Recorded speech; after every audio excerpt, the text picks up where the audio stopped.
هغه کسان چې د مانځه حفاظت کوي الله رب العزت د دوی عزت کوي په 5 قسمه شیونو سره دنیا کې الفاظم کرامات راغلي دي سړی والی که دوی کرامات د اولیاء او نمانی نه مونږ کرامات د هر منځګزاره منو من حافظ على صلاة المکتوبة اکرمه الله تعالی بخمس کرامات څوک چې د 5 منځونو په خپل وخت باندې حفاظت وکړي صحیح طریقې سره منځ کوي او په ټیم باندې نو الله رب العزت د عزت کوي په 5 قسمه کرامات سره نو کرامات د منځګزار حق دی ګوره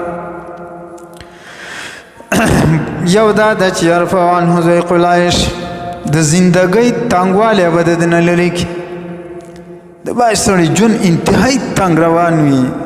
سخت تکلیف مشقت کې روان وي نه شپه په ارام نه ورځ په ارام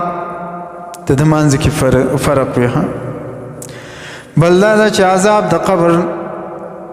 هغه به د باندې نه وي بل دا ده چې عملنامه به له فخي لاس باندې ورکړي بل دا ده چې پل صراط باندې به چې کوم دی نو داسې تیر شي کالبرق الخاطف د برېښنا په شان بل دا ده چې ويدخل الجنه